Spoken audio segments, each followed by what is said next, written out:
Hi, and welcome back, you toast munching degenerates. It is so good to have you. What's even better to have is a guest who isn't already our best friend yet.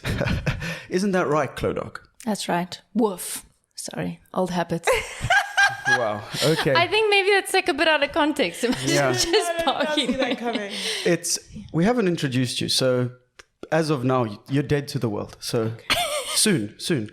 But it's usually this part of the show where we see fear in our guests' eyes, and they start reliving every sort of poor decision they've made in their life and why that has led them to kidsy toe sometimes. But we are most certainly here for it. And today's guest, many call a marketing genius. Some just call her a genius, and even fewer call her marketing. If you have any idea of what Rocking the Daisies is, or even a brief idea of what music is, you probably owe today's guest a mighty big thank you.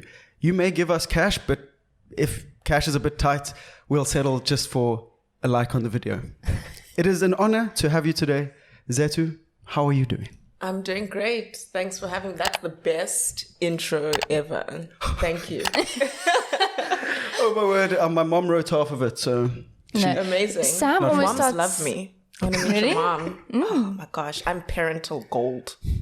Amazing. How I Met Your Mother or Friends? Friends. No. Controversial. That's a new Sam word. doesn't To like be Friends. honest, I only said that to stay current and seem cool. I didn't like either one of those shows. They're too white for me. I thought you were going to say didn't watch it. Wow. I tried. They're unrelatable. Also, Friends, the concept of Friends and a lot of its storyline was stolen from a black show. No way. It is inspired by a black show. I forgot what the name of the show is, but Must find I think your out. viewers should go Google where the concept of Friends came from. I would 100% watch It's that. one of those things where a black show in America was coming on the rise, and Friends adopted the same storyline and concept, and Friends took off more than that show. But that show is very well known in the black community, particularly in the States. Usually we don't stop dropping truth bombs until halfway takes. through. Hi. So lovely to be here. Hey, today some of your world perceptions will change. No, but that's one, because the biggest thing that I've heard about Blackish from the mainstream media, and I thought Blackish was hilarious, but everyone was like, it's just a ripoff of Modern Family, and I was like, oh. So now, wow, okay, Chloe, having heard this, are you ready to boycott mainstream media? Yes. Okay, what are some big steps you take? Are we mainstream media? Zethu, feel free to weigh in on this. I think we wish we were.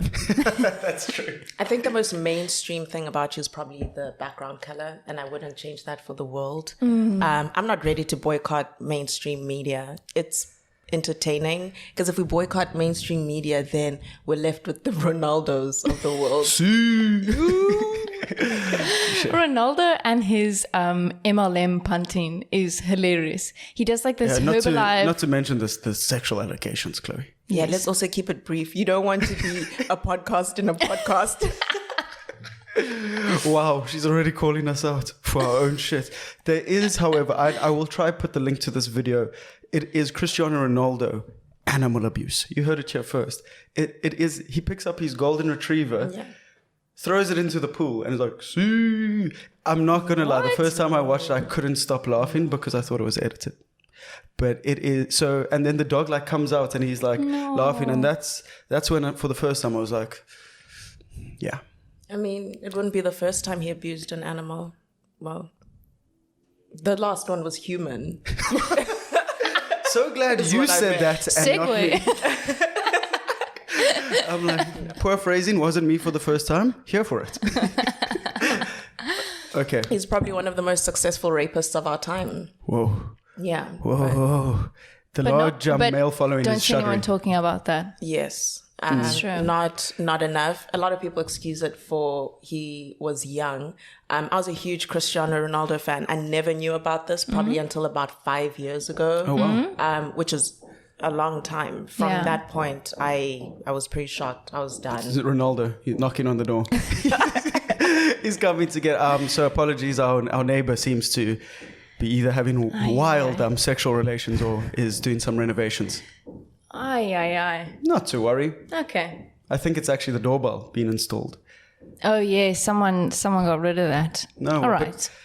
Bit of a heavy start, some would say. Yes. Apologies for that. No. Oh no. What I would like to kick off, get some normality. Yeah. Your show and tell. My show and tell. We're here for it. Do you want to see the show and tell first, or do you want to hear the backstory? Whatever you want to do first. Okay. Do you want to tell or show first? I'll show. Okay. I'll show. So this is a signed poster by the band The 1975, and let them see it. Wow. So I used to work at Rocking the Daisies until about are you guys 1975 fans? Yes. We were literally, I was playing Sam, what's it called? Somebody Else. Yeah. I love that song. It's a beautiful song. He sang it in a skirt. I think that was my favorite thing about finally seeing them live. So Rocking the Daisies brought them down in 2019. And whenever they brought an artist down, I would go on tour with them along with my colleagues that I was working with. And they obviously were used to stadium-size crowds, etc. Yeah. So in the Johannesburg leg of their SA tour, the crowd wasn't that big for our In the City festival. So the manager was not only a little up, but he was so angry that there were 5,000 people in the crowd. They knew the whole time it was a 5,000 people festival, and it was unacceptable. And at that point, I hadn't slept in days, because you work at Rocking the Daisies for 3 consecutive days, get on a flight, go to In the City and work that festival for a full day. I was running low on sleep. I developed a wisdom tooth infection during Rocking the Daisies festival, and I had like a giant lump on the side of, like, I was really by the time I had my operation, my doctor was like, I'm septic in a place where you could die, like if it entered one of my main blood vessels. Anyway, that's not even the dramatic part of the story. So at their show, it's like 11 p.m. at night, and their manager is so upset at the size of the crowd. It's like, this band is not going to go on here. And we're like, you can't do that. We paid you. You have a contract. Like all of these arguments with them. And then he's like, fine, they'll go out. And then he's like, but no photographers, because I think they thought it would be embarrassing perception. Oh, wow. And it's like, but you guys knew you were coming to Itty Bitty Festival. And then he was like, he doesn't care, whatever. And my partner was actually locally tour managing them, as in taking them to like their hotels across the country, getting them things they should not be gotten.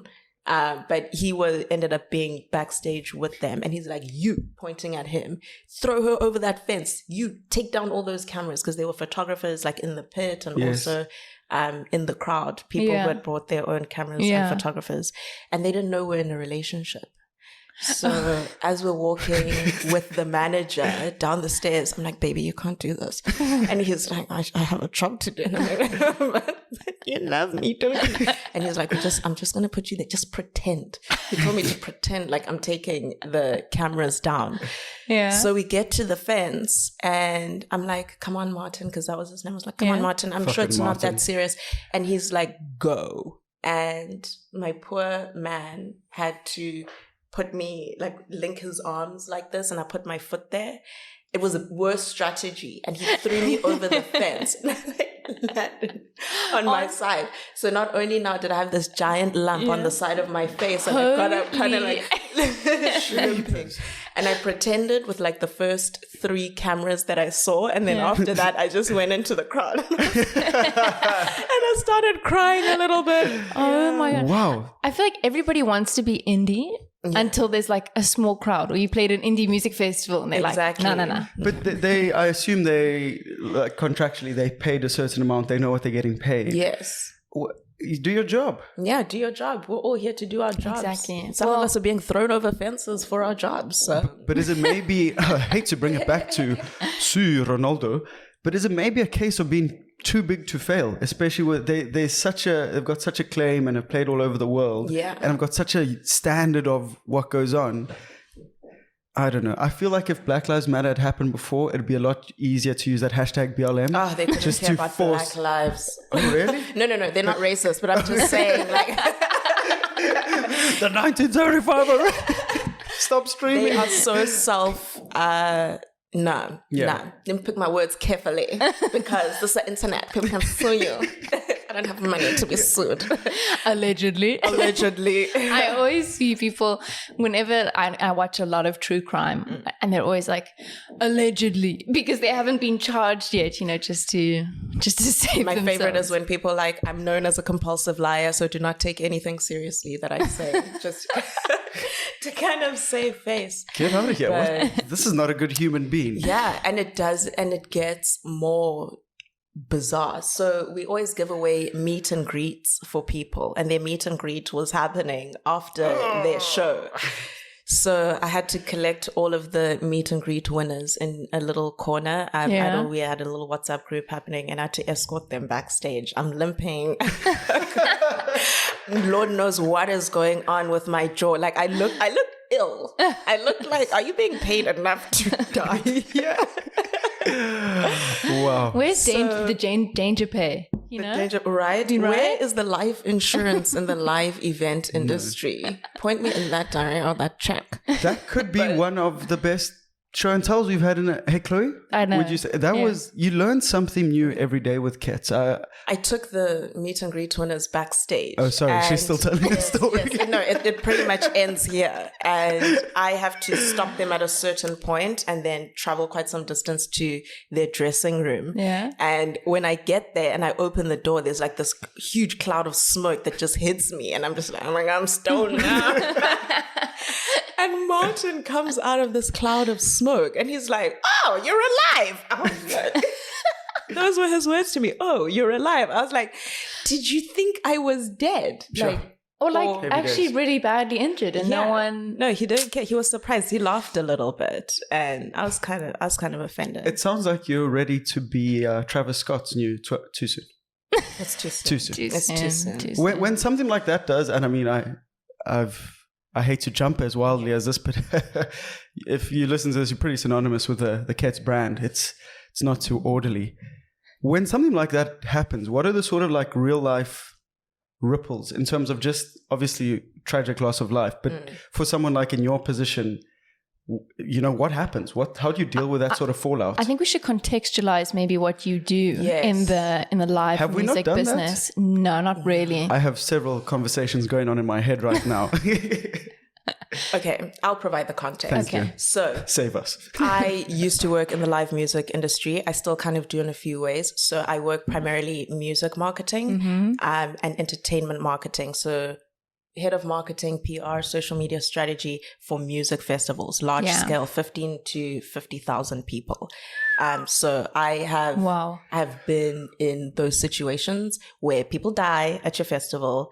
Very rarely you can recover from a death. Someone died at Rocking the Daisies in 2016, but I think it's because it was so accidental and was that the not drowning? It was the drowning. Yeah, It wasn't due to any neglect by the festival, and it wasn't due to there not being enough safety measures. It's literally someone who went into cardiac arrest while they were swimming. Exactly. They just happened to be there. Yeah. You have Ipotsoi, which became one of the biggest festivals in Cape Town, where that one was hectic. They just shot someone in the head at the event. There was just a murder. Yeah, What? there was just a murder. Okay. Someone's like, I don't remember this being part of the song. Yeah, How are we going to deal with this media spin? Papa. Yes. So when things like it happened at Ostrich Farm, so when someone dies at your event, like murder style, there's no coming back from it. And I think with the Travis Scott thing, as much as it was the result of many factors that led people there, it falls into the murder category. Yeah, So I don't, in a situation like that, the best thing for them to do would be not to come back and do an Astro World. Maybe perhaps rebrand it. Sorry to stray a little bit. Has anyone ever wondered if Stormy's birthday parties will be called Stormy's World? After this, I'm not trying to make a joke, but it's something that's been in the back of my mind. What was those memes where it's like, I never trusted that bitch Stormy. she was This poor child. I know. But I It's think crazy. Travis will 100% recover from this. Personally, Yeah. as a person who's worked in that side of it, he might not even have to really pay anything. It depends if his festival and his company Cactus Jack followed the procedure that most major music festivals do, which they probably would have in collaborating with someone like Live Nation. Yeah. So if he was contracted solely as a performer at the festival, then his only contractual obligation was to actually perform the set, arrive on time and leave. So whether he was aware of what was going on stage or not, could have, should have, whatever, he's technically not at fault. Not liable, So they're going to look at the production company, the security. I'm sure you've watched so many of these things. Yeah. But as a person who has been on stage while Earth Gang was twerking at Rocking the Daisies, I can tell you that, you know, it's so hard. Even though all of the lights are above you and next to you, it is so hard to see into the crowd as to what people are doing. Beyond about 20 meters, it's darkness. It doesn't matter how big the LED screen behind you is. Yeah. And that was really, and I've had many instances where I'm in the wings of the stage while a big performer or the headliner of a festival is, and the people in front of me are at least 8 to 10,000. You only see maybe 500 at the most. Yeah. So there if there's any feed coming from a cell phone, I guess not an HD camera because that would incriminate him, from someone on stage, you can kind of prove that he might not have been able to see that. But it's also like all that internet punditry where the person, you can hear the person screaming because the person's there, and Travis Scott looks like the biggest douchebag doing the robot, but it's like the reality is that you can't. That's where he's douchey, you know. Noticing that there's an ambulance coming into the crowd, you can't say you didn't see that. In the middle of a pitch black sea of people, you would see an ambulance, you could see lights. But I also feel it's his brand. That was terrible. He literally tells people to what do you call it, to like rush or to mosh he's pit like, and like and he's like break into my concerts, essentially jump the barriers. No, he's literally like sneak into my concert. Very well, break into my concert. But let's bring it back. I also just want to briefly apologize if you we will edit this, I'm sure, but if you can hear the this motherfucker next door banging away, I do apologize. And I apologize to you, Zethu, because it's certainly interrupting my train of thought. I'm surviving. Okay, thriving, surviving. Yes, Chloe, what did you have to say about something to say? Yes, well, I wanted to maybe bring it back to the beginning of your career. Where did you grow up? I was born in Mount Fletcher, and I grew up in Matatiele, but I've been in boarding school since I was 9 years old. What? So I grew up in the streets. Well, not in the streets, but you get what I'm saying. Like, although I have a home base, which is Matatiele in the Eastern Cape, at the moment it's in the Eastern Cape. Every few years, the border's there. So it's KZN. Will they, won't they? Yeah, will they, won't they? So Matatiele is where I'm from. I'm going back there for the first time in 2 years because of COVID now in December to visit my family. So I'm really excited. But to get there, guys, you either take a bus for 24 hours to Kokstad, and then from Kokstad you drive for 45 minutes, or you take a car and you drive for about 15 hours, or you take a 2-hour flight to Durban and then you drive for about 4.5-5 hours. Are you guys flying? We're flying. I was about to say. It's me and 2 kids. Okay, not a chance. Imagine trying to take kids. Yeah. That Eastern Cape route as well is... no one really talks dark, about it. It's there, cows, it's dangerous. But I mean, like the death toll on that particular, or that commute back home from people who live in the cities to the Eastern Cape. It's terrifying. It's so high. I found out the other day that the cows actually have right of way, like legally. Yes, they do. They do. Like you're meant to stop your car and until all of them have crossed the road. Or you can get out of a car. A lot of times in my youth, when a car is just like in the middle of the road, you know, you knew as a child it's your duty to get out of the car, find some rocks, and get that motherfucker out the away. It's time to go. So what we fundamentally do here at KETS is we create art. And I know a lot of our people who listen are on board with that. Our detractors don't really call it art. But we try create a portrait. So you've kind of alluded to the fact that you come from a small town. Yes. And I know from my dad growing up in a small town, there are a lot of people handing out unsolicited advice. Yeah. So I'd like to know. And in your business. And in your, exactly. What is the worst advice that you've received from your childhood home? From my home. No, town. Hometown. That was okay. more My mother might be watching. with a wooden spoon ready to... I think it's when I randomly had the idea to move to Cape Town, and I had an interest in journalism from varsity, came back home. There's no journalism in Matatia there. I can tell you that. And I wanted to break into that space. I was like, I'll interview people from the community. And Ground up journalism. Yeah, funny enough, I used to work at Ground Up. Not during my Matatiele days. But imagine. And whenever I would speak to different people, they'd tell me that I'm wasting my time. You're never gonna make it out of here. That's the thing with small towns. Whenever you have a big idea and you share it with someone not in your family, no one has that full sense of hope for you. They're just straight up telling you that you either are not gonna make it or you're being delusional. Yeah. I think my dreams were always too big for my small town. And I've always known since I was young that I want to get out of here. I spent most of my life in boarding school, so technically I was out of there. But I meant, like, every time I went back home, I would be reminded of how far I have to work and get out of here. And like friends that I would make who lived in like the metro cities, like a Joburg or a Durban or a Cape Town. I was like, I'm going back to the ghetto.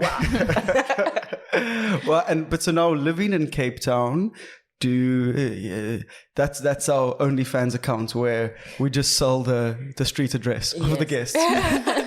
Surprisingly cheap. But do you really identify with that whole sentiment that Cape Town's very cliquey, it's got these groups, it's quite hard to break into, or you kind of like, fuck that? It felt like that when I used to want to belong somewhere. I think you feel a place is cliquey when you're searching for people to anchor you. But I think when you've anchored yourself, you come to the realization that as cliquey as everywhere is cliquey. I would say maybe Cape Town is less cliquey than Joburg, maybe, because people are more open to interactions. And there's just more walking space. I think when you can walk from one suburb to another, it feels less cliquey. Okay. But it also depends on what circles you roam in. You look at some event lineups and you can see it's cliquey as fuck because the same guys are being regurgitated across different scenes. Kirstenbosch summer concerts. Change your lineup, please. Goldfish. The Parlotones, no one even knows they exist anymore, but they'll be at Kirstenbosch. The Parlotones wrote a book. The only reason I know that is that when I used to work at Glamour, it was during the time that their book came out and I had to review it. And? I didn't read it. That's like my whole university career. Shame. No, I feel actually a bit harsh saying that about the Parlotones. I think they hold a brief and special moments in quite a few. No, for sure. Please still come on the podcast. No, and I love the Parlotones. Khan seems like a very nice guy. Yeah, he looks really cool. Morbid. What's his surname? Not Morbid. No idea. It's definitely Khan Morbi. My apologies. But so touching on that, reality music shows. Yes. Do you listen to them or watch them? I don't, but I was probably Kim Kardashian's biggest fan in the Southern Hemisphere when she started keeping up with the Kardashians. Again, you would never think this from my social media, but I'm a huge fan of the Kardashians and I'm able to criticize them. I get the whole pushing unrealistic beauty standards, the whole inflating BBLs. Now they've de-BBL'd. Oh, wow. I've also noticed. They've drained the booty. For probably more ignorant people, such as myself, what is a BBL? A BBL is a Brazilian butt lift. It is the most dangerous plastic surgery in the world and is now the biggest plastic surgery in the world. So they take fat from one part of your body and inject it in another.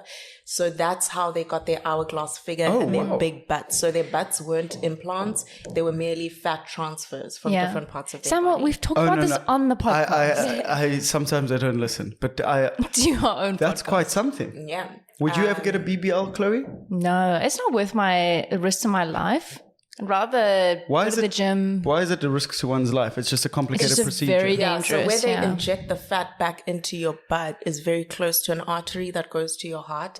So thousands of people a year die from this procedure, and it's now taken the new generation of kids like by storm. Yeah. It's like, By Stormzy. like I saw this. I don't care about that. Fuck that bitch. Travis Scott. I saw this image of it was like just like this whole line of women on their way to get their BBLs done, like flying out of America to South Mexican America. airports, Turkish airports. It's just people on bandages like leaning. And obviously they can't like sit down on the plane afterwards. They're probably in their seat with their butt if you've raised. ever been to Turkey, on a plane that goes from Turkey either to the Middle East or Greece, or if you've ever laid over in Turkey, you'll notice a lot of guys, men, like middle-aged, come on the plane with like bandages on their heads because it's the number one place for like hair and implanting and things like that. Yeah. These are actually implants. Do you want to feel?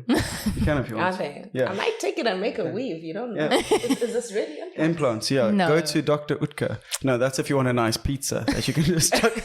I always thought that was the most disgusting like brand for a pizza. Dr. Utke. What's Dr. Utke? Dr. Utke's like these are not to hate on you, Dr. Utke, because you make a tasty pizza. Yeah. But it's just like a oven pizza that you throw and you get at like Checkers, Pick and Pay. Yeah. But I don't like the imagery of a doctor making a pizza. Yeah. And with that, we'll be right back, and undoubtedly so will the banging on the wall. I think we should bring it back maybe to Rocking the Daisies. I'm very interested about this. How long did you work for Rocking the Daisies? I started working there in July of 2015. And yeah, so for 7 years I was there up until February of this year. Yeah. So I've worked there with the old owners of Rocking the Daisies and the new owners of Rocking the Daisies. When like COVID came around, you're like, guys, it's not going to work. I'm going to get a new job. There's nothing to market. It was one of the hardest decisions to make because I felt like, I don't know, it became a part of who I was. There was no brand Bible. And I did the marketing, the social media, the paid media. I did the PR all by myself. The meet and all by greets. myself. The meet and greets. All by yourself. Managing the pit, etc. That all by myself aspect of it was mostly 2018 and 2019. But it felt weird to not be that person anymore because the character that was on social media was based on my own personality. A lot of people who have followed Rocking the Daisies on social media will notice that it became more spicy maybe from about 2018 because I was doing it all sometimes I did not have time for your shit.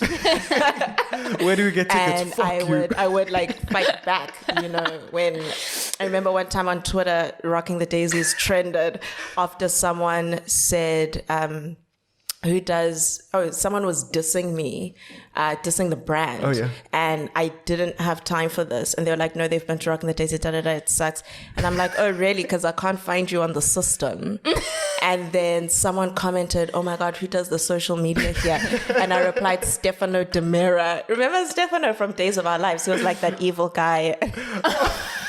You'd be like, whoops, I'm not on my personal account. And that was the day I was pretty sure I was going to lose my job. Oh my goodness. Yeah, I was with Rocking the Daisies for a really long time. It was really hard to leave. I didn't leave because I was unhappy. I also didn't leave because of the pandemic. I know the timing, right?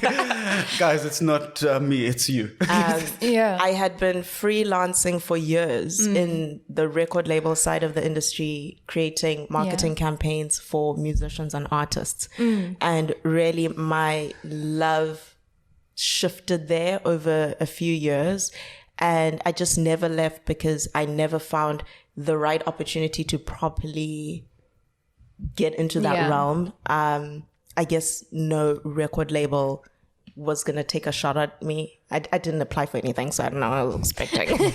They must come to me. Yeah. But an opportunity came to apply for a job, and I shot my shot, and I got it. This wasn't at the ostrich farm? No, this was not. No. Skitty boom pow. We got her. Straight to jail. Yeah, the police are outside.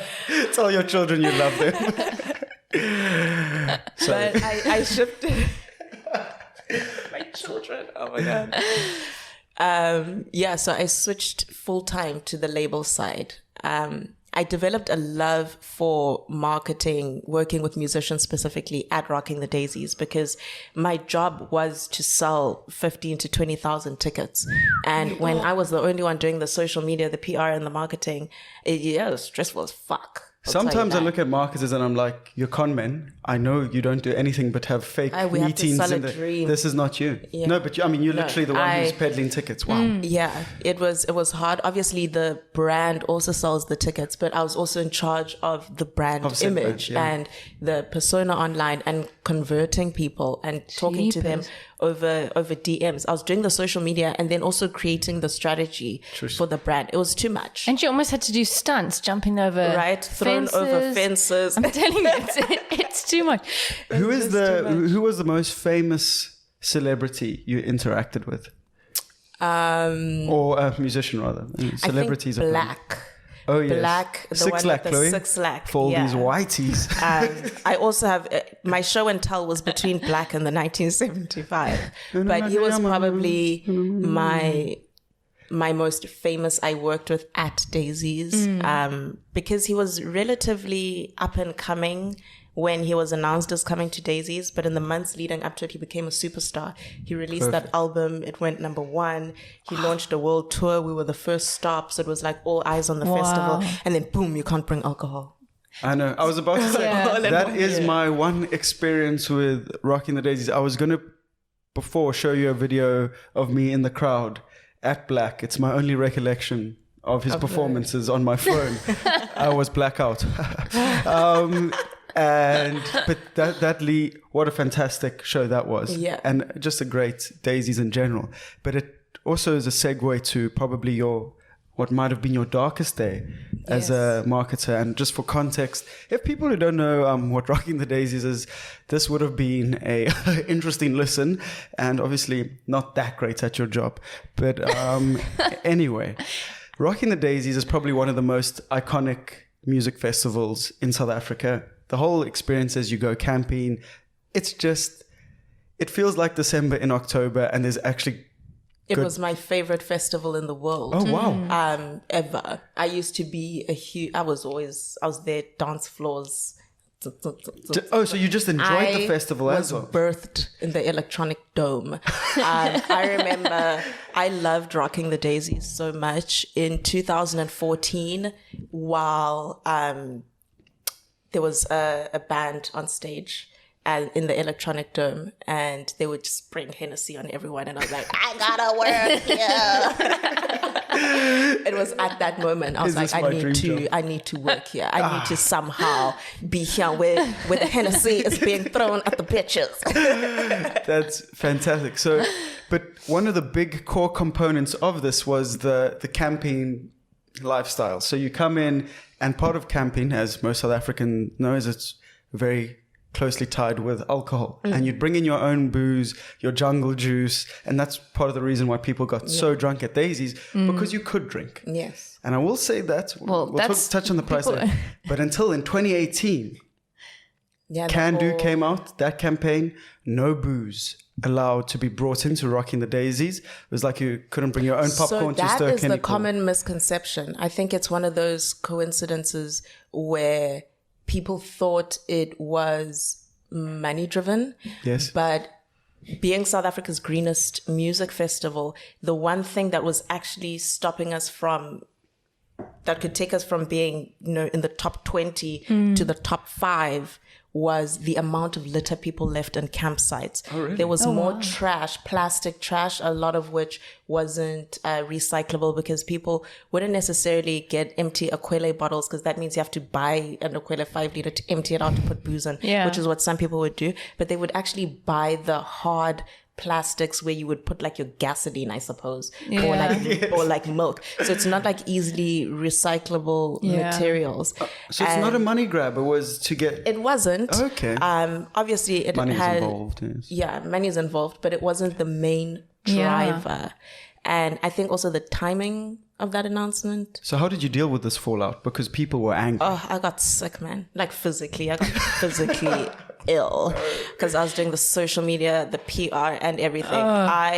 And it was my first year as the head of marketing. So I'd gone from the head of PR to the head of social and digital. And now I was basically in my final form and I looked really bad at my job. I think it doesn't matter how good you would have been at your job to face having to extinguish those fires. And that was the year that we had a line that people could call. Like the phone was ringing, my notifications were going off, and I was working from home. And I had just had a baby. She was about to turn 1 year old. It was my when I only had one, now I have two. And just so much was happening. I physically got ill, and I got one of my friends to work and assist me because things got so hectic, and she only worked in the month leading up to the festival. She also physically got sick. Goodness. There was so much negativity, and then GoldLink got cancelled, or whatever happened with that. It was just a lot. It was a dark time. Sure. Jeepers. I will say, everyone did complain about it. That was probably the most fun I've had at a festival ever, and the drinks were dirt cheap. They were so cheap. That's the thing that people didn't really they didn't think of that. I'll have a when double they looked vodka at that Red big Bull. decision. That'll All be people 12 were rand. concerned about is that I can't roll over onto my 5 liter hot wine, my tent wine. People, they loved the drama and being a part of the negative conversation to actually realize that even in the cheapest bar in your town, you're not going to get a shot of Dom for 15 rand, which is what it was. No. It was like luxury alcohol at dirt cheap prices and no hangover.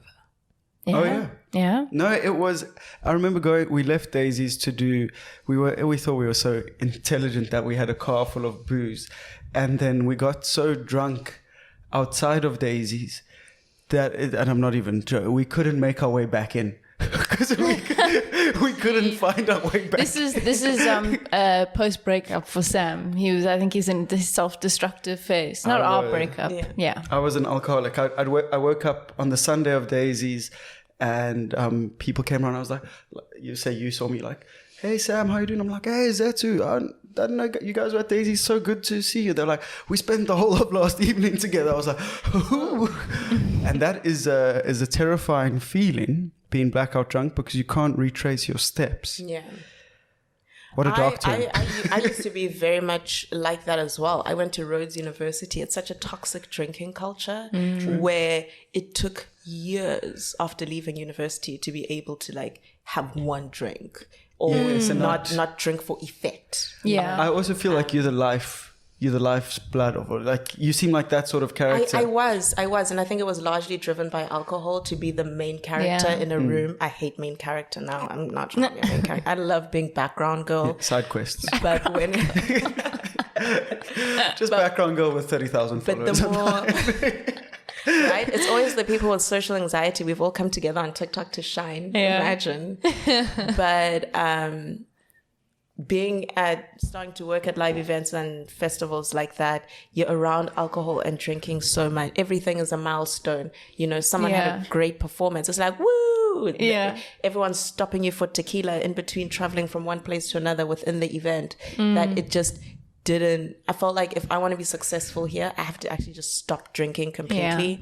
And I stopped drinking. I told you guys earlier, I only drink champagne now. Yeah. I don't really categorize it as drinking, but It's like being pescatarian. Yes. Like only drink Yes. champers. Yeah. Yeah. Only drink No, champers. that's awesome. Yeah. I also think we're going to have, and like I said, guys, keep enjoying those big laughs at home during this comedy podcast where we go through alcoholism and other deep realities of life. But I think the way our generation look at smoking, and it's like, how stupid were you? Like, Yeah. this was obviously bad. I think we, when we're a bit older, are going to look at drinking and be like, Yeah. we did that. I mean, even now I'm like, I was at a Brian and people were talking about getting blackout drunk, and I was like, yeah, I used to maybe get like blackout drunk once a month.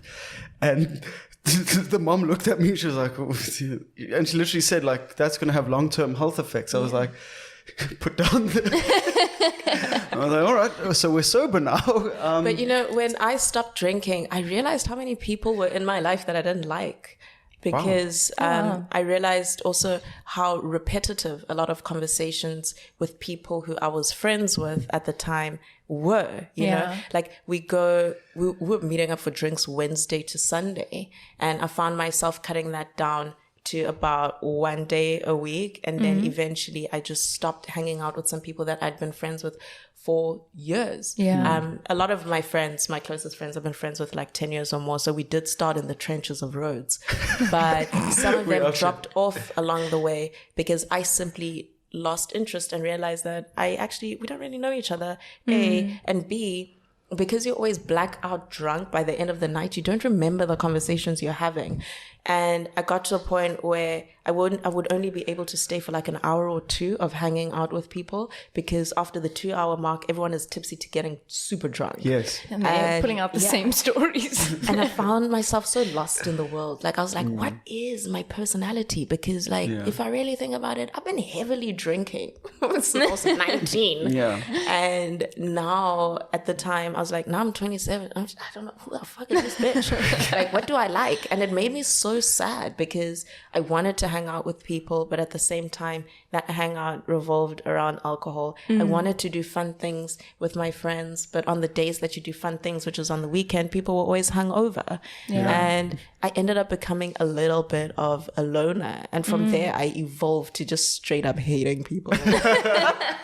That's how Chloe's very good with alcohol. She's never had a I also think maybe it's because I've missed out on, this isn't to make everyone feel bad, but I think I missed out on the university experience because I started first year at the start of COVID. So I literally had, I think, like 4 weeks on campus, and I've just been online for the whole time. I'm at UCT. No, you're not missing on anything. We don't even remember. No, but I'm saying it's like I haven't gone out. Yeah. I haven't, you know, I think I've always had a very healthy relationship. But isn't that the bizarre thing about being a human being? Is that it doesn't matter how much respect we have for people telling us things or giving us advice, until you've done that idiotic deed. Yeah. You will think that's it. Like, so Chloe's like, I want to go out. I'm like, it's not fun. Yeah. But you still need to do go crazy rage. things, you know, like Yeah. I have a friend of mine, we went to the same varsity, but we never knew each other until we met here in Cape Town randomly, and it turned out we went to the same varsity. And she dyed her eyeballs green on St. Patrick's Day when we were at varsity, you know, like you really do the craziest things. I once woke up bald in varsity because I thought it was just like a good idea that we were drinking and a friend had clippers. I was like, oh, I shave my head. That's wow. And waking up alone in your room and you don't know where your phone is and you're bald. So you can't even ask people what happened last night. It's Britney, bitch. Speaking of crazy things, Yes. Chloe tells me, I don't know where she gets her sources, but people who listen to the show know she does the hard-hitting investigative journalism. You gave birth in a car, or you nearly gave birth in a car? I nearly gave Yeah. birth in a car twice. Oh, wow. Twice. Should Twins. you learn the first time? That's the thing about labor. Labor is a complicated thing. So I'm a hypnobirther. So I do hypnobirthing. Do you know what hypnobirthing is? Does everybody tell. hear? Hypnobirthing is a form of birthing where they believe that there's a pain-free way to give birth. And they basically educate you around giving birth. So giving birth isn't really what you see in Hollywood, where it's like, that's the image that's sold in mainstream media. It's far from that. It gets to that point. At some point, it gets to that point. But it's not, it doesn't have to be that way. So it's a whole course, I guess, that you adopt either from the time of finding out that you're pregnant or wherever you stumble upon it, where you learn breathing exercises and the fact that if animals like your cats and your dogs can give birth totally zoned out, so can you. Wow. And it essentially teaches you that your body can take the baby out on its own, which it actually absolutely can. And you can aid it with various breathing techniques. Wow. This also helps you, it teaches you about FTP, fear, tension, pain. So the minute you feel fear or any kind of tension, it results in pain in the cervix. So anything, your jaw is very heavily connected to what's going on in your cervix and your vagina and your birthing canals. Yeah. So it teaches you various relaxation modes that basically help you zone out, meditate, and so that you don't feel any pain. Wow. So the first time that I went into labor, I'd been practicing and meditating for months. And when we were counting the contractions, it was getting a bit very uncomfortable. You also have to reprogram yourself not to use words like I'm in pain or the baby's coming. That's always the baby.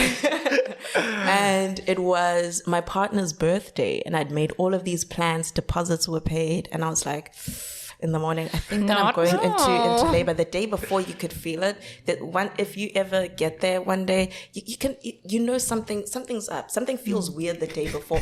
It's like when you wake up seriously hungover, but you don't have a headache. It's like your body's here, but your consciousness is like far away in the back of your mind. You get what I'm talking about? Yes. When you wake up and you feel like you're there, but your brain is far away. It's almost like you're like in a different like portal. Exactly. It's like you're watching reality from far away. So that's the feeling you get the day before you go into labor. I can confirm because it happened twice. I've done the study. So I was like, oh no, but I haven't spent all this money. And it was the kind of things that with the deposit, I would have lost like 75% of it. And I was just like, we are going on this. You're staying in there. And in the morning, he was like, I don't really think we should go. Because he could see like I was getting uncomfortable and I was there like meditating. This was not happening today. And that was the day of his birthday. And around 3-4 in the afternoon, we count the distance between the contractions. That's when we realized we didn't Google what you're supposed to do, when you go into labor. We didn't practice the contraction counting. Yeah. Like we didn't really prepare the dilation process, like how and then we're like, oh no, they're like 3 minutes apart. So because I was relatively calm and in a lot of discomfort, I told him, please call the midwife, you talk to her or else it's going to break my concentration. Because I could tell that maybe I am far along because like I just want to sit like I can't sit like this anymore. Just to be like, oh my God. And we tell her, like he tells her like how far along we've counted. He also discloses that we just didn't practice until now, so we could be doing it wrong. She's hypnotized. And then the midwife asks him, what does her face look like? And then he describes like she looks really calm, like uncomfortable but calm. And she's like, there's no way that she is there's no way they're 3 minutes apart. Yeah. And then I don't know, something just went through my body and I panicked. And that's when I kind of snapped out of the zone. Yeah. And I felt pain. Like I was like, it's the birth now. And we're like, we need to get in an Uber. We cannot drive there. Let's go. Five stars for the Uber. The Uber right now. But the Uber got stuck in traffic. What's so funny about it getting stuck in traffic is, in Woodstock, there's that freeway-ish bridge. And you always see that building that has a high-tech poster there. Yeah. I used to work at that building, funny enough. And I remember this thought distinctly, like, I never thought I'd give birth looking at my old workplace. And then it was like back to we had like towels laid out. Imagine this Uber driver. I was trying so hard to get back into my zone and concentrating. Sure. But I was now panicking that I was about to give birth on the freeway outside my old workplace and stuck in traffic. Like, in an Uber. In an Uber. Not even an Uber X, bruh. It was cramped. It's like, oh my gosh. Wow. Yeah. That is fantastic. And as we got to the place, I told the Uber guy, I can't get out. And that's when I learned you actually can't walk while having a contraction. It's almost impossible. Yeah. So every time I would get out of, and they were so close together by the time we got there. I live in Sea Point and my midwifery was in Rondebosch East. That is far. Yeah. Yeah. For some reason, I gave birth at the same place again and went through a similar thing again. The stars aligned. Yeah. And I would like take a few steps and then like freeze, like, and then take a few steps. And it was during the day. So there were people just coming in for regular appointments and I would walk in and freeze. God, this sounds dramatic. So I'm like in the foyer of this birthing home and people are just there for their regular checkups and ultrasounds. And I'm there taking like 3 steps and like freezing, like, and now I'm embarrassed. I'm like, oh my God, they can't see me give birth here. The water hadn't broken though. That's another thing. The water doesn't break. It only breaks when your baby's ready to come out for some people. Some people, your baby's born, they call it in cowl. While they're still in the birthing sack. Good heavens. Yeah, so I got there and I managed to get back in the zone. And the nurses left me. But when they came back, I was already starting to give birth on my own with my partner because they were like, no, we don't think you're that dilated after I got back in my zone. Yeah, the second time was last year and we forgot that there were the lockdown restrictions. Yeah. And we're like, okay, cool. We'll call the Uber 30 minutes beforehand and we couldn't get an Uber. And it was curfew. Yeah, and it was curfew. And Warner crime, Trevor Noah. And my husband was helping my other toddler to sleep in her room and my sister was visiting for Christmas just in case I needed to go give birth so she could stay with our daughter. And I was in the middle of like I was near the birthing phase and she passed out on the couch. It was like just before midnight and she passed out on the couch while I'm busy like on the bouncy ball, like trying to meditate and everything. And I remember looking at her like, this bitch, like how's she gonna pass out during someone's birth? Who does that? But yeah, eventually we got an Uber and I literally arrived and I told them to get out of the room. And when they came back, I was like naked and squatting. Birth is it's a weird thing. You want to be in control of it. And that's the one thing about hypnobirthing is that, you know, science has made women feel like they're at the mercy of doctors when really the birth of your child is supposed to be an empowering experience because you're bringing life into the world. So you're meant to be in control. There were things I let happen in my first birth, like letting people tell me how to lie or what to do. Yeah. The second birth, I was just like, I'm just here so that when she arrives, she can be checked that she's okay. Yeah. Wow. And the bounce back is pretty quick. Like you give birth, an hour later, you're walking around like. But you know what freaks me out is like you almost have to give birth twice. So I became fascinated with all things birth when I was probably like 17. I went through this phase. I was just obsessed. And you have to give birth to the afterbirth. You know, you think that you're done. And then they're like, no, keep pushing. It's the weirdest. Is this from personal experience, Chloe? Do you have a child running around town that are... But what's crazy about giving birth to the afterbirth, it feels exactly like an orgasm when the placenta detaches and comes out. So you go through this really intense experience of birthing a child. Yeah. And then they're like, just like cough twice or a few times.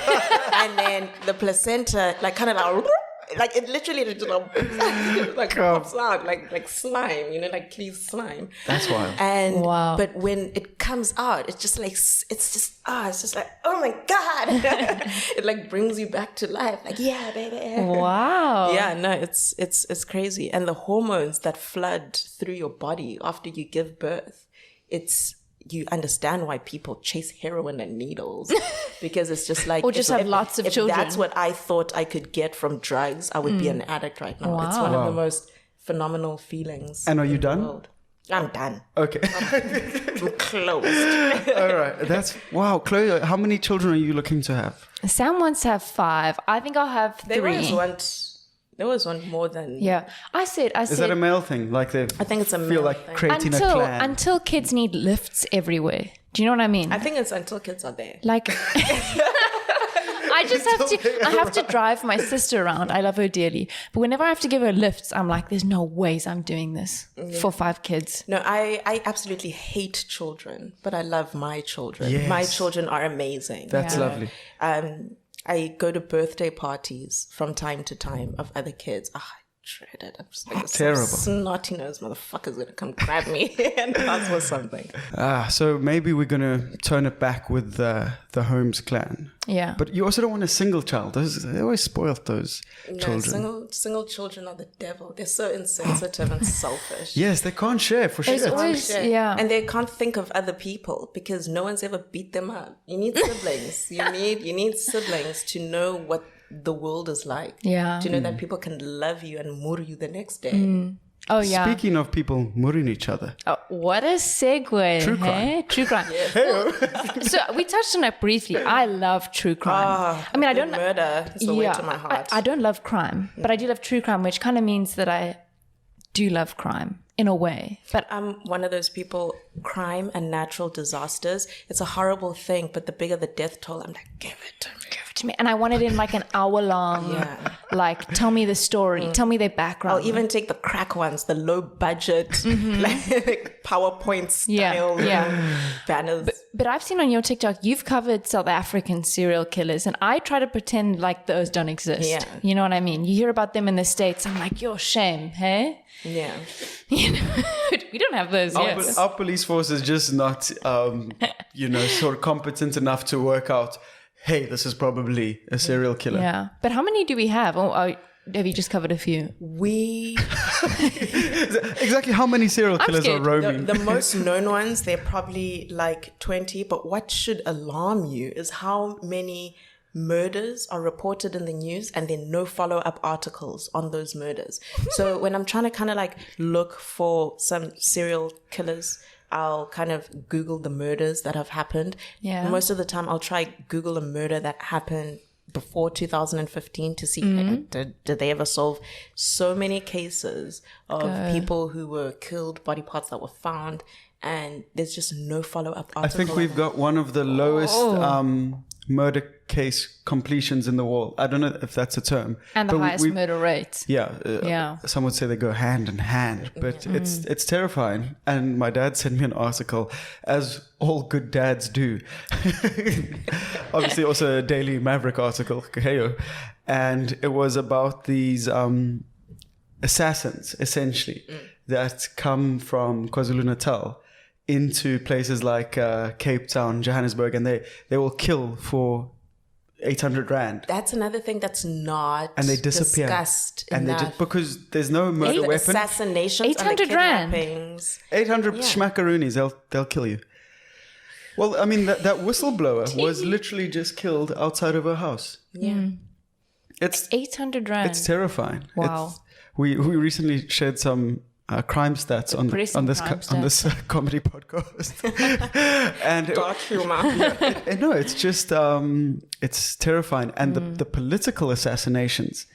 It's like you'll read the story again. A lot of these things happen in KZN. It seems wild out there, especially the political landscape. Because KZN, as a province in South Africa, has the highest number of recorded unlicensed firearms or like illegal firearms. Really? Yeah. Oh, so okay. it's easy to just disappear. That's gonna be So maybe you shouldn't hold any festivals there. Yeah. But so we were watching Devil's Dorp recently, which have you watched that? No. Do you know what Devil's Dorp is? Oh my God. Holy shit. Oh This my is God. for you. No, you would love it. So it's basically a crime spree that took place between 2012 and 2016 in Krugersdorp. Oh, wow. But they were satanic serial killers. Oh, wow. No, really well done, well produced. It's on Showmax, I think. Showmax, yeah. Check it out. I'll even send you our login details. Yeah, I was about to It's Well- so good. I'll send you my parents' login details. Showmax, if you're watching. Please sponsor us, yeah. But it's so who's the most notorious serial killer you've covered in South Africa? I think maybe Moses Sithole. I think I've heard of him. Yeah. I don't think he's very well known, but I think what scares me about him is that he's such a gentle guy. Like even when he was appearing in court, photographs of him, just his demeanor, that's the last guy I'm thinking is going to yield an axe at me. You know, he's like short. He's not that tall. He doesn't look angry or aggressive. If anything, he looks like the guy who, as a colleague, you can keep just asking him to do shit for you and you'll never say no. Maybe that's what led to all this pent-up. I have to now take it out. That was the So what were his crimes? What did he do? So he murdered women and he was really obsessed with mutilating them as well. And I don't know if it's because we have inexperienced police or whatever. They can't tell if the mutilation happened before or after. Oof. Yeah. What? Yeah. They just report dead, mutilated. But yeah, no, he, I think, is the scariest. And I think the more you watch these... Is this the person who was burying the bodies in his garden? Or was that someone else you covered? He's also buried someone in a yard of his. But yeah, a lot of these people in South Africa seem to bury the victims quite close to where they live. Which is or keep them in a fridge in the house. Like that guy from last week or the week before in Soweto. There was a guy, so he invites his girlfriend over. This is 2 weeks ago. Invites his girlfriend over to come hang out in Soweto, and he says he needs to go get some things that they can eat for breakfast from the shops. Leaves her at his house. He's gone for a while, so she helps herself, goes to the fridge. Of course. Opens the freezer. In one of the packets, she sees a hand. And then she's like, what the fuck is this? And she panics. Yeah. So she gets in touch with one of the neighbors because she also lives in the area and also posts in the neighborhood WhatsApp group. Like, I better get here. And these neighbors all arrive and they go look and they couldn't believe what was there. They decide to not look at any more packets after identifying like a foot and a hand. And they wait for him to come back. One of the people who came to the house is a policeman. He was obviously off duty because he asked one of the other neighbors to go get his handcuff from his house. But yeah, so they wait for the guy to come back and they're like, hey, so we heard their body part. It's such a black thing. It's such a black dad's thing to know what you did wrong, but to still be like, did you do something? Polite, yeah. No. Do you know why we're all in your house right now? Gotcha. We heard there might be something in your fridge. What's in your fridge? They did that kind of questioning. And the guy said he knows nothing about that. And then he also tried to kill himself with Jay's fluid. It's a cleaning detergent. Yeah. It's also known in the black community as a snake repellent. If you mix it with water, circle it around your bleach, house. Right? Yeah, it's a cleaning agent. Also for long drop toilets to like diminish the smell. But I'm just going too far with the Jay's fluid now. He tried to consume a bottle of Jay's fluid, tried to stab himself a few times in the neck, but he survived. So there's all kinds of footage of him on social media floating around on a stretcher and being transported out of this house. Oh no, South Africa's too wild. So okay, we're gonna try bring it back to a happier ending. It's a part of the show. You want a true crime? I was enjoying it. Yeah. No, I wanted my own true crime podcast. It's hectic. It's Woohoo. Yeah. But I think, like you said, it's the scariest thing where you see them in the dock, and if the person looks like a monster, you kind of go, like a lot of those American serial killers, you go like, yeah, come on, guys, we knew. But it's he said he was a quiet co-worker. Yeah. He looks like the devil. But like Ted Bundy, like charming, good looking, It's sad when you think these people just, or scary when, they walk among us. So we usually do overrated, underrated. Okay. We figured you're too sassy for that. You might destroy our overrated, underrated. So we've got hot takes instead. Nando's sponsorship loading. They're just still recovering from Gareth. So we're waiting though, Nando's. We're waiting. So your first hot take. Yes. And are you aware with the concept of a hot take? Tell me the concept of It's just like a... It's like a controversial opinion. Controversial opinion or I figured just your opinion, really. 2 weeks ago, my hot take was that the Cheetah Girls was better than High School Musical. That was shot down as a cold take because it sucked. Yeah. So anyway, our first hot take for you, because you've done like an hour-long, well, on TikTok it was about an hour, cultural analysis on AKA. And Kostatich. But your hot take on AKA. They should not come after me. Oh, really? Does he have a lot of stands? Does AKA have a lot of stands? I don't feel like that. I think he has a lot of keyboard warriors who are stands. I'm not saying you almost meet me in the streets. So what's your hot take on AKA? I think he's peaked. I think as an artist, he's never going to get bigger than what he is now. And it has nothing to do with the tragedy of earlier in the year. Yeah. I think he has reached his ceiling within hip hop. Like, he's done. He's done now. I love Gqola. Like, who was on that track? He That has, was he has really cool music, but I don't think there's a place for him to get bigger anymore. And I don't think he has that thing about him that's going to break him into the international market. Yeah.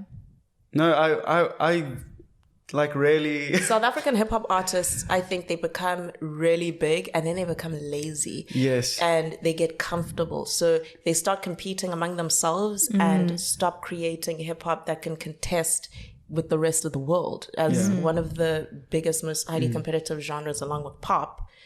You need to bring your A game, and they kind of sit on the throne and fuck around. If I'm being honest. No, I was so. And the world is more than auto-tune now. Yes. There are so many talented, quirky, creative kids out there. And Juice WRLD was also talented, so you can't just rely on that auto-tune, guys. But anyway, if you're gonna do it, you got to be young. You got to be young. Yeah, I thought I was, and we've chatted about it a bit on this podcast. In Matrica, I thought I was like black. I was part of the Black Panthers, a group of like 7 black guys at sax. It was this was pre like. Did you want to be a hip hop artist? 100%. Had a mixtape that has never seen the light of day. It was 30 seconds of non-bars. Were you serious about it? No, or did you want to be famous? No. I was like, so Kara was like the thing. And I was so in tune with this lifestyle coming from the southern suburbs in Cape Town that my matric dance, we went in a taxi. Oh, wow. Wow. Did those... you culturally appropriated a taxi. But I almost paid for my sins straight away because when those 3 private school white girls saw the taxi, you know, they're like Aston Martins and people are going in stretch limos and here comes the taxi. I was like, come on, let's get in. And they were like, what? So I paid for my sins almost immediately, but I was absolutely delusional. Yeah. But I thought that's also where like AKA peaked in 2015 in that sort of zeitgeist. But okay, so you think he's peaked. The ANC, what are your immediate thoughts about them? I'm not anti-ANC. I just want to put it out. A lot of people think I'm anti-ANC. I'm anti-corruption. My family has deep roots in the ANC. My grandfather, Bafana Gqola, was at Robben Island for 9 years. Oh, wow. He was a soldier and a commander within Umkhonto weSizwe. So if there's one person who's not trying to betray the ANC, it's not me. A lot of the opinions I voice about the ANC is because their legacy involves my family's legacy. And to know my family and people that I love lost someone for so long who fought to be a part of a specific movement and for democracy, obviously, and see what it is now. These guys need to go. Yeah. Like, they've lost the plot. And I don't think there's anyone good in there left anymore. Yeah. Do you think we've also like, because of the Zuma era, been like, and we have such like biases towards people who speak good English, and I mean that's just a reality in the country. That is the best strategy to come out of the ANC, and particularly Jacob Zuma, was to coin the term clever blacks, because I think that as the ANC became more corrupt, they realized that Black people are starting to become educated. They're starting to become travelers, worldly. They're being exposed to all the experiences that they weren't in the past. So they are able to see right from wrong and make their own decisions. So it is around the time when his corruption started where he would always start using the term clever blacks. And that was a divisive measure so that any educated Black people who speak out against the ANC, the less educated, less fortunate Black people view them as thinking highly of themselves and less of them. So I think it's a term specifically constructed by the ANC to manipulate people into not fighting on the same side of history, because I'll speak up about the ANC or other people, other content creators, or just general human beings who are Black, and you're met with so much resistance from other Black people. It's like, why are you talking with that accent? Why are you hating on the ANC? Don't you know what they fought for, what they represent? But it's like, don't you see that this is what they want? They don't want you to speak up, that you can see that what they're doing is fucked up, because they want us to fight each other. And no one's trying to be better than anyone else. It's like we had different circumstances, but that doesn't make me any better of a person than you. But Oh, there's a reason the textbooks still aren't in Limpopo. It's because the ANC directly profits off people not being educated. There are no textbooks in Limpopo. And she's still waiting. Every year there's a headline. I just feel like I'm so gullible on the show. It's like, with all this knowledge, I'm like, what? No, like 80% of what we say, I think is just taking the piss. But I think whenever we have a guest, it's fantastic, because on Mondays where we do KETS and Chlo, we kind of know what we're going to talk about. People know. This is always such a unexpected, wonderful journey where we have this unique privilege of meeting and interacting with someone on this bizarrely personal level, with having, where we still know there's the audience behind us. So it's this, I feel, I don't know, maybe at home you're asleep, but I always find these things. I think after hearing fence throwing birth stories. No, I find them truly magical, and we rarely don't know what we're going to get. And I thought today we've been able and very lucky to have a deep personal insight into some of the things that you've done and the way you think about the world. But again, what I've taken away, even just from this last sort of ANC bit, is how like highly nuanced you are, and all these different things you cater to and have going on in your life. And that is my wish for our just people in general, that they can be nuanced and accept nuance and be human beings. Good heavens. Listen to this. Maybe I should run the DA, you know. I'm like ambiguous enough. Please. No, I'm only, so just from my side, thank you so much for coming today and just sharing all these wonderful tales. Bizarre. You're very brave to come on KETS. and I just want to say for being vulnerable, because I think that it takes a lot to sort of sit down with us. I think we're quite unpredictable sometimes. And thank you for... Thanks for having me, guys. I never thought I would share my birth story on a podcast, but we're here now. We're here. So I'm out here in an Uber. No, it was fantastic. So, of course, you've almost, and we haven't had time to chat about it today, like coincidentally become a TikTok star. Yeah. And that's just being yourself. And I think that speaks to who you are. And so we'll put those sort of links there. Guys, I think what more is there to be said, Chlo Dog? Woof. Woof, yeah. I just want to say to people listening, thank you so much. You know how much your support means to us. There we go. It's lovely to keep you guys company. We had a break last week. Now we're back with our 2-episode bullshit. We will continue on. We've got tons of exciting guests and episodes leading up to December. We might take a break then because we know everyone's drunk. We're not watching podcasts. We're out here living. We might do a drunk December podcast. Maybe. Sounds quite exciting. But yeah, do all the YouTube-y stuff. Remember to like, share it like it's an STD you picked up at Rocking the Daisies. Stop saying that. Is that off-brand? I know nothing of this. You know nothing. But from me, that's all. Chlo Dog, any final thoughts? No, yeah. Just thank you so much for joining us. I've loved this. All we do is I love this. this, guys. Thank you. Are you familiar with We Appropriate Korean Culture? So that's a heart. That's a heart. So you make a little heart with your index finger and your thumb and you go, bye. Bye. Bye.